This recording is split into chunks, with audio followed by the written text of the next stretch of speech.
proud of my players. I thought they played with purpose tonight, offensively and defensively. In the first half, I was pleased with. I thought our defense was real, and thought we made it tough for them to get quality looks. And then I was pleased with our transition game. I thought we used live ball stops to run and got some things going in the open court. Is something we got to continue to build on. We weren't as good there in the first 8 minutes of the second half, but you know, this is Big 12 basketball, and our guys dug in and found a way to play, found a way to win. We did that the other night at Colorado after we put together quite a few good minutes, good rotations. You know, a couple guys like Dillon just continues to grow. We're putting him in so many different positions offensively and defensively, and he's handling it masterfully. And I don't think people realize how many things we're asking of him, but he's handling it really well.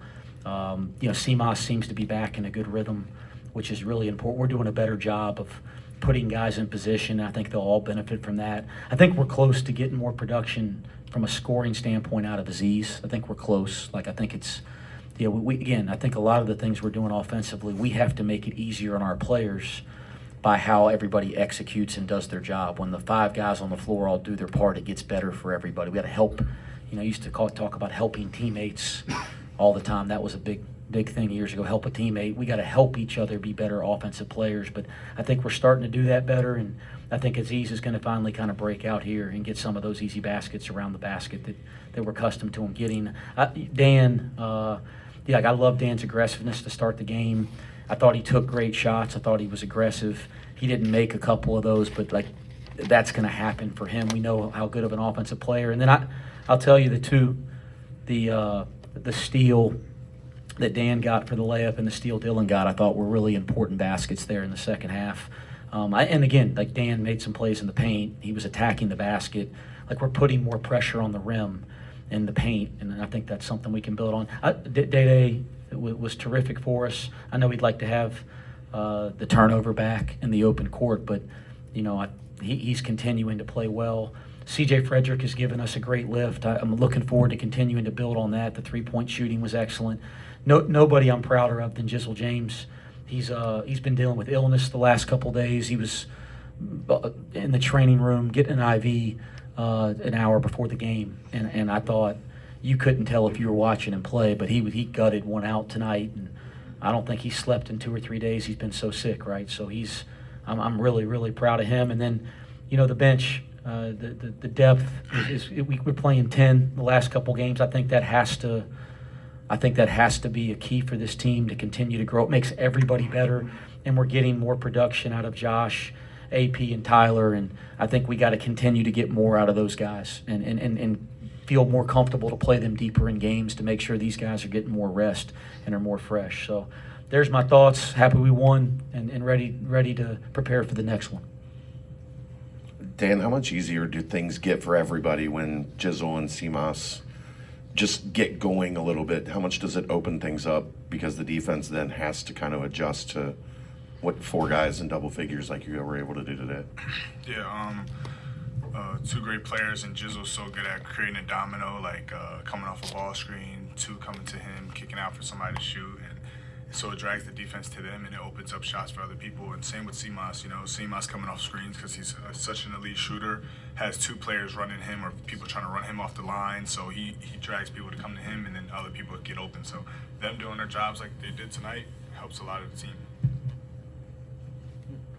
Wes, 17 points off turnovers, 25 to 2 in fast break points. Do you kind of sense your team getting in transition more and speeding the game up with some of the offensive struggles lately in the half court?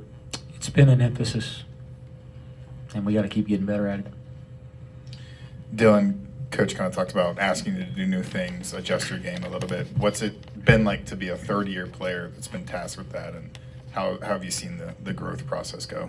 I mean, I think it's just comes with trust, and Coach knows what, you know, I'm good at. He knows all my strengths, and he puts me in the best situations to be successful, not only for myself but for the team. So I do whatever he needs me to do to help win games, and I mean that's what it's come down to, just doing whatever it is. If it's screening, if it's picking and rolling, just doing whatever it is, making passes and stuff like that. Just whatever he needs me to do to help the team win, and just being versatile as a player on both sides of the ball. I think that's just the biggest thing. So. Dillon, in the second half, Arizona State found their way to kind of creep back into this. Understanding the most important point on any play is to get the ball in the basket, but a couple plays, the big alley-oop from CJ, the windmill dunk. Is there any part of your head where you're like, I need to make this a little special to get the motivation, get the bench, get the crowd, get back into it?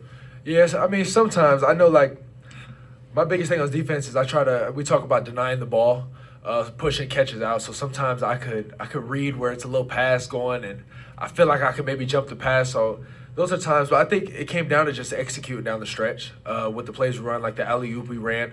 That's how we ran.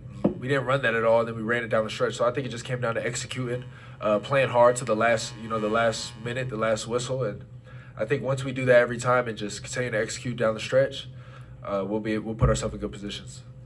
Coach, you sat up there last week after the Kansas game talking about 4 consecutive losses, how you could be just looking at this as just a bad 2-week stretch. Now that you put 2 in a row together, Texas Tech coming to town in just a few days, are you talking about it the other way, or is it more of a kind of trying to ride the boat evenly?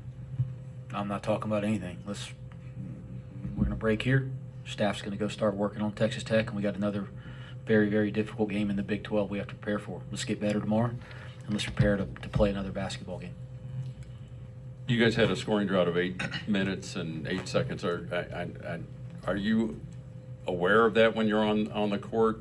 Like, wow, it's been a long time, or can you guys just recover from those things much better now? Who are you asking, Scott? Whoever wants to answer. Yeah, I think when a basketball team doesn't score in 8 minutes, they freaking know, man. Yeah, no doubt.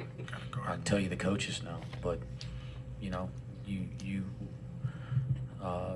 try to win the next damn possession. You try to, whether that's defensively, and we weren't as good defensively during that stretch, right? We got out and ran a lot in the first half, but we also defended our tails off.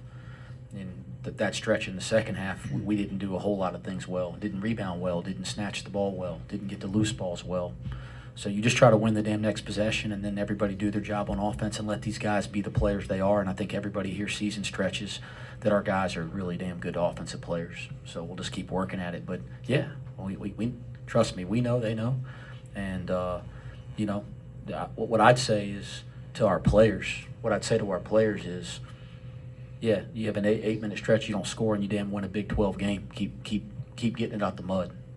Just keep competing, keep playing the next play. Dillon, do you guys ever compete in practice for any dunk competitions, or who can throw down the best slams? No, not really. But sometimes when we work on our lob plays, AZ wants to get them, and we laugh about it. But nah, not really. I don't know. I just go up there and do whatever's needed for me to do. Go dunk it. You didn't answer the question where he said who wins them. I don't think that. Come on. Y'all should know. Y'all would know.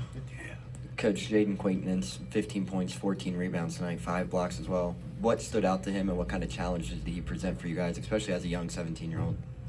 He's incredible. And he's a really nice kid. We recruited him.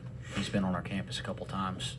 Terrific young man, and you can see how much better he's getting as the year goes on. I remember watching them play against Duke back in like October in an exhibition game, and how much better their team is and how much better he is. First of all, give Bobby a lot of credit.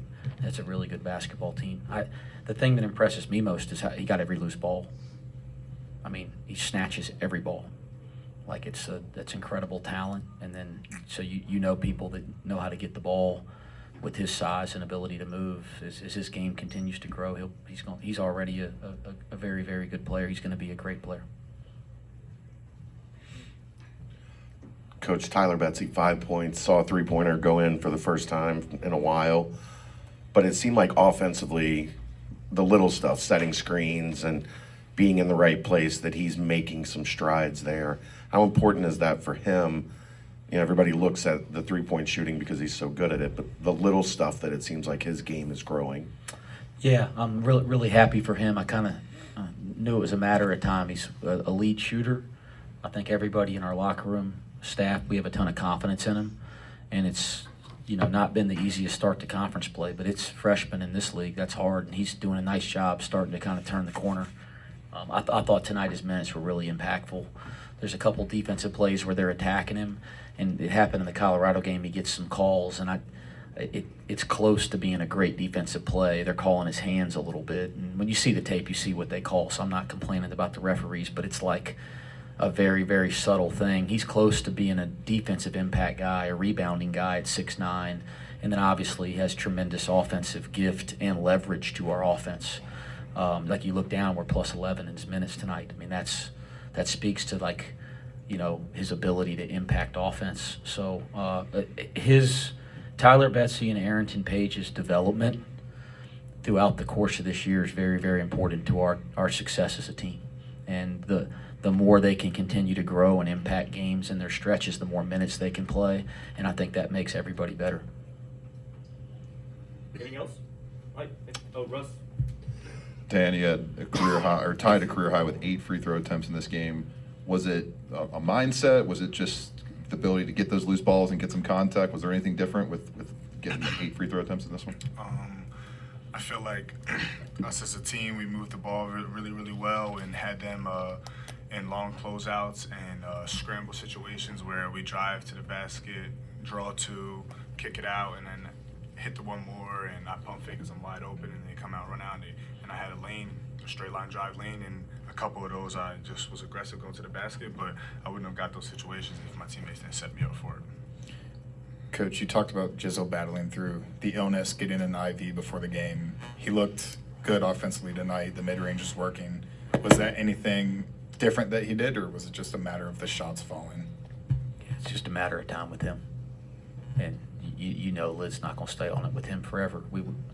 You guys have watched him for a year and a half, and you've already seen what he's capable of. So, as I've said, I don't worry about my guys, man. I have so much confidence in these kids, young men, I should say. A lot of them aren't kids anymore, but I have so much confidence in all of them.